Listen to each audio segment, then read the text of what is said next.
De retour, la famille, avec une nouvelle vidéo. Et c'est la toute première vidéo de l'année 2025.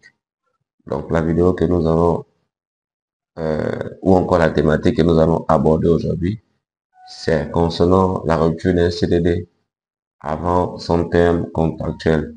En fait, ici, la question qu'on va se poser, c'est que est-ce que c'est possible de mettre un terme à un CDD pendant que le contrat est en cours d'exécution?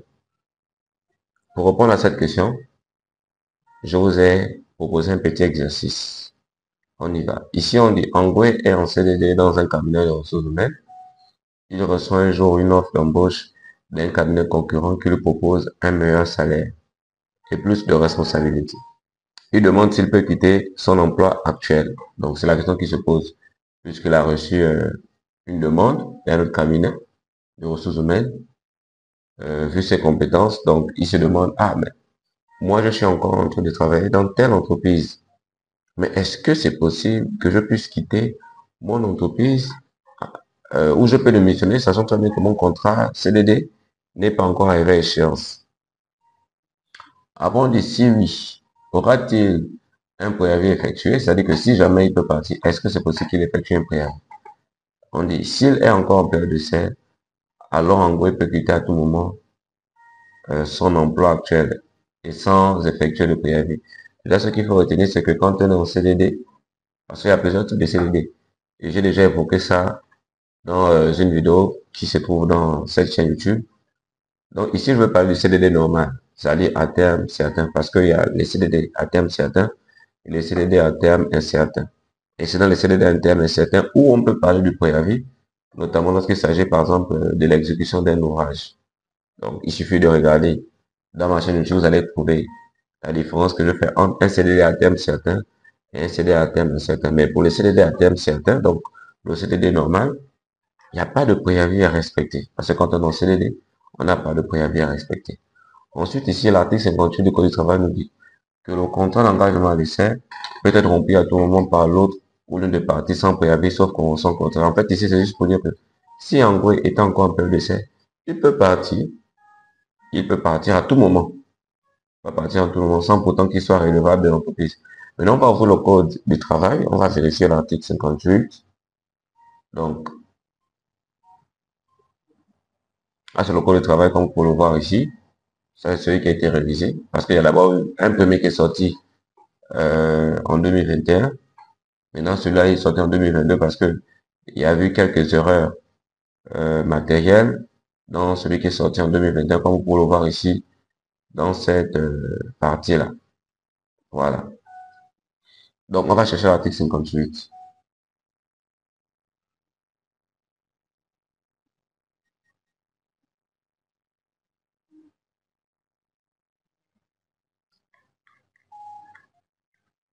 Donc, ici, on a l'article 58. Je vais un peu agrandir. Voilà. Comme vous pouvez le voir ici, on dit qu'il a rupture la période d'essai. Sauf disposition conventionnelle plus favorable, la période d'essai peut être rompue avant terme sans formalisme, aucun ni préavis ni indemnité de rupture à l'exception des congés payés. Donc on voit ici que quand on est en engagement à l'essai, on n'a pas de préavis à effectuer, on n'a pas d'indemnité de rupture, sauf les congés payés qu'on nous paie. Parce que même quand on est en essai, on a droit aux congés payés lorsque l'essai prend fin. Ensuite, après le code du travail, on a aussi la convention, le tronc commun de convention collective à l'article 12 qui dit que pendant la période d'essai, les deux parties ont la faculté réciproque de rompre le contrat sans préavis ni indemnité. S'il n'est plus en période d'essai, en principe, Angoué ne peut pas démissionner. Le CDD ne peut être rompu de façon anticipée que par une rupture amiable ou en cas de faute lourde de l'une des parties employeur ou employeur. Donc ici, on dit que les seules raisons qui peuvent faire en sorte que le CDD soit rompu de manière anticipée. Quand on dit anticipé, c'est pour dire que c'est que lorsque le CDD n'est pas encore arrivé à échéance, alors que lorsque la date de fin du CDD n'est pas encore arrivée. Ici, on dit soit la rupture amiable, donc l'amitié. La rupture amiable, c'est lorsqu'on s'entend. Bon, vous avez tendance à dire à l'amiable, donc c'est amiable, donc c'est collé. Donc, lorsque l'employé et l'employeur décident de s'entendre mutuellement, donc ils trouvent un terrain d'entente et puis voilà.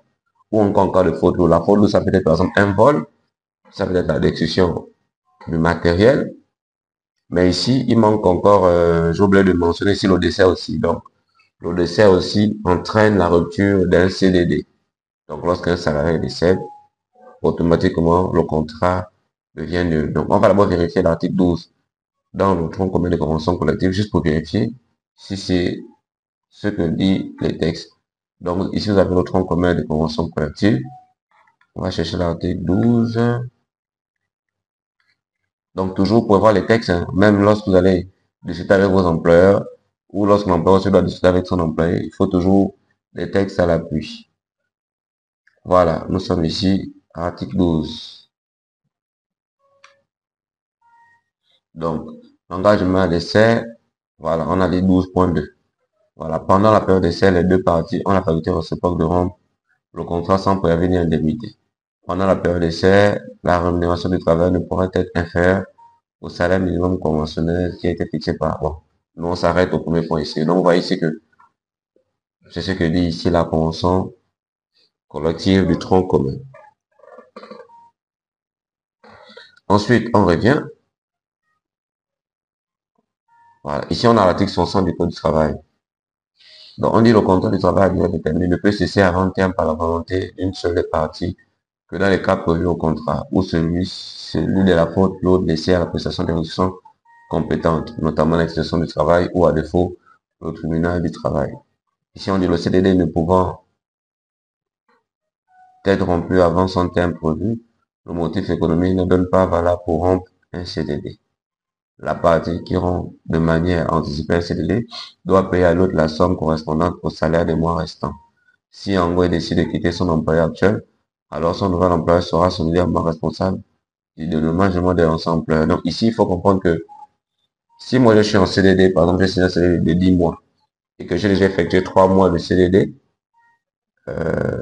et que la période d'essai est déjà passée, supposons qu'on m'avait parlé d'une période d'essai de 1 mois par exemple, et la période d'essai est déjà passée, tout déjà passé. Il me reste encore 7 mois à travailler. Et aussitôt, je reçois une offre d'un cabinet où on me propose, par exemple, un salaire de 1 million le mois, alors que là-bas, j'étais à 600 000 le mois. J'ai décidé alors de partir. Mais attention, le code du travail dit que celui qui décide de mettre un terme au CDD paye à l'autre les mois restants. Donc, par conséquent, puisqu'il me restait 7 mois, c'est moi qui devrais payer à l'entreprise les 7 mois restants. Donc, on fera 600 000 fois 7. Si c'est l'entreprise qui décide, c'est l'entreprise qui paiera maintenant les 7 mois restants. Donc, faisons attention. Et pour finir, ici, vous avez l'article 93 du Code du travail, dit, lorsqu'un travailleur remplit abusivement un contrat de travail, engage à nouveau ses services, le nouvel employeur est solidairement responsable du dommage causé par l'employeur précédent dans les 3 cas suivants. Quand il a intervenu dans le débauchage, c'est-à-dire que moi, je travaille encore pour notre entreprise et on vient me prendre pour aller travailler dans une entreprise X. Donc, c'est ce qu'on appelle le débauchage.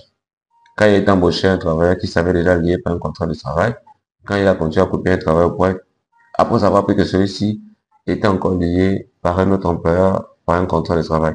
Donc moi, je voulais interpeller un peu les employeurs. Donc souvent, lorsqu'un salarié vient travailler dans une entreprise, un nouveau salarié, il vous apporte des documents, des CV et autres. Lorsque vous voyez que dans son CV, il a travaillé dans une entreprise récente, s'il vous plaît, cher employeur, veuillez toujours demander le certificat de travail. Parce que c'est le certificat de travail qui prouve que le salarié n'est plus lié à cette entreprise là où il était avant. Parce que si vous ne demandez pas au salarié le certificat de travail, à un moment donné, si l'autre employeur apprend que le salarié X qui travaille dans son entreprise travaille maintenant pour une autre, mais il ira porter plainte. Et quand on décide sera solidairement, ça veut dire que si le tribunal statue sur 20 millions, mais c'est vous, le nouvel employeur, qui allez aussi payer une partie de ces 20 millions. Donc, le conseil que je vais vous donner, cher employeur, s'il vous plaît, lorsque vous recevez un nouveau travailleur, demandez toujours à celui-ci de vous fournir le certificat de travail. Parce que dans son CV, les entreprises dans lesquelles il a exercé, elles sont mentionnées dans son CV. Donc, de grâce, demandez toujours le certificat de travail. Parce que si vous ne le faites pas, ça va vous causer des problèmes. Raison pour laquelle j'ai souvent pour habitude de dire que celui qui néglige de se préparer doit se préparer à être négligé. Donc, nous sommes arrivés au terme de cette vidéo. N'hésitez pas à mettre en commentaire les thématiques que vous souhaiterez qu'on puisse aborder la prochaine fois. Sur ce, on se dit à très bientôt. Merci.